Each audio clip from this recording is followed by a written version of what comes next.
और आइए खबरों का सिलसिला आगे बढ़ाते हैं। आपको बता दें, साध्वी प्रेम बाइसा की मौत को लेकर पूरे राजस्थान में चर्चाओं का दौर गर्म है और मौत को लेकर सस्पेंस है तो कई सवाल भी उठ रहे हैं। एक वायरल वीडियो से चर्चा में आई साध्वी की मौत को सुसाइड कहा जा रहा है, लेकिन समर्थकों ने कई ऐसे सवाल उठा दिए जिनसे खुद साध्वी के पिता भी सवालों के घेरे में आ चुके हैं। आपको इस खबर से जुड़ी हर खबर बताएंगे, समर्थकों और पिता के क्या बयान सामने आए हैं ये भी दिखाएंगे। शुरुआत बड़ी खबर से कर रहे हैं कि साध्वी प्रेम बाइसा का अंतिम संस्कार आज किया जाएगा। बाड़मेर के प्रत्येक गांव में अंतिम संस्कार कराया जाएगा।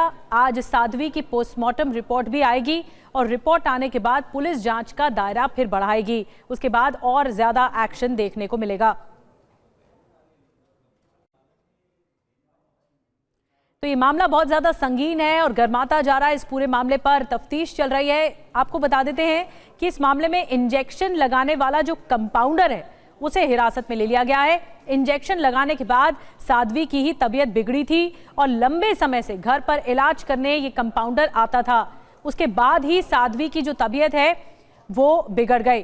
पोस्टमार्टम रिपोर्ट भी आज साध्वी की आने वाली है। उसके बाद ज्यादा खुलासा होगा कि हुआ क्या था, लेकिन एक खुलासा ये हुआ है कि इंजेक्शन लगाने वाला जो कंपाउंडर था उसे डिटेन कर लिया है पुलिस ने।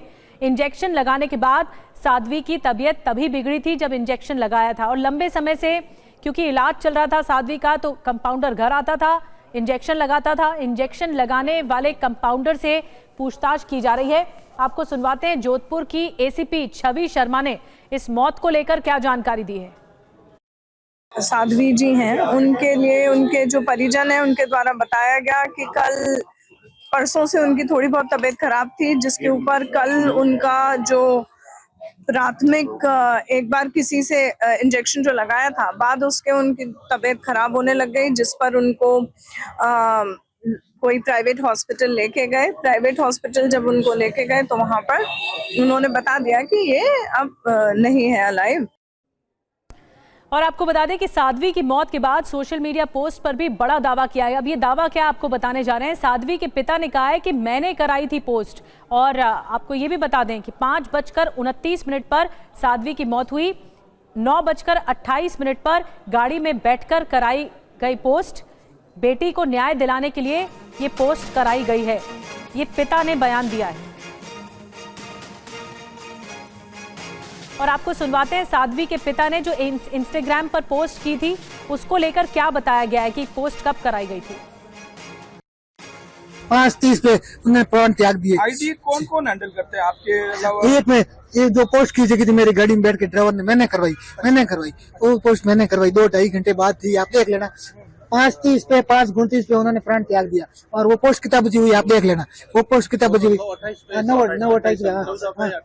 वो गाड़ी में बैठ के मैंने कराई। उनके अंतिम से पापा जीते तो मुझे नहीं मिला, पर जाने के बाद में तो मुझे उम्मीद है इस धरती की कि मुझे मिल जाएगा। आप सबको बोल देना, मेरे शब्द बोल देना, बाकी मेरा भाग्य है। तो बेटी की मौत के बाद पिता की हालत गंभीर है। और साध्वी का वो इंस्टाग्राम पोस्ट क्या था जिससे सवाल खड़े हो रहे हैं, नए सवाल खड़े हो रहे हैं, क्योंकि पिता ने बताया कि पोस्ट उनके जरिए कराया गया। मैं आपको पोस्ट दिखाती हूँ। पूज्य सभी संतों को प्रणाम। मैंने हर क्षण सनातन प्रचार के लिए जिया। दुनिया में सनातन धर्म से बड़ा कोई धर्म नहीं है। आज अंतिम विश्वास तक मेरे दिल में सनातन ही है। मेरा सौभाग्य है कि मैंने सनातन धर्म में जन्म लिया और अंतिम श्वास भी, अंतिम सांस भी सनातन के लिए ली। मेरे जीवन में आदि जगत गुरु शंकराचार्य भगवान, विश्व योग गुरु और पूज्य संत महात्माओं का हर पल आशीर्वाद रहा है। मैंने आदि गुरु शंकराचार्य और देश के कई महान संत महात्माओं को लिखित पत्र लिखा है। अग्नि परीक्षा के लिए निवेदन किया, लेकिन प्रकृति को क्या मंजूर था। मैं इस दुनिया से हमेशा के लिए अलविदा कह रही हूँ, लेकिन ईश्वर और पूज्य संत महात्माओं पर पूर्ण भरोसा है मुझे। मेरे जीते जी, नहीं तो जाने के बाद मुझे न्याय मिलेगा।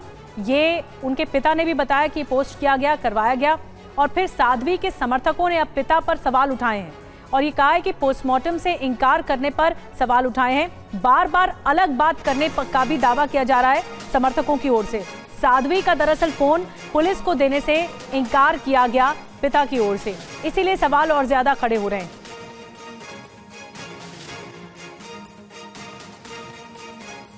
हम 9:15 बजे जब पोस्ट देखी हमने, तब हम वहाँ पहुँचे। पहुँचने के बाद हमने देखा कि वहाँ पे साध्वी जी के जो पिताजी हैं, साध्वी जी का पार्थिव देह लेके गाड़ी के अंदर ही बैठे थे। तब हमने बोला इनकी बॉडी यहाँ क्यों रखी हुई है, घर के अंदर लो, आप गाड़ी में क्यों बैठे। तब उन्होंने मना किया।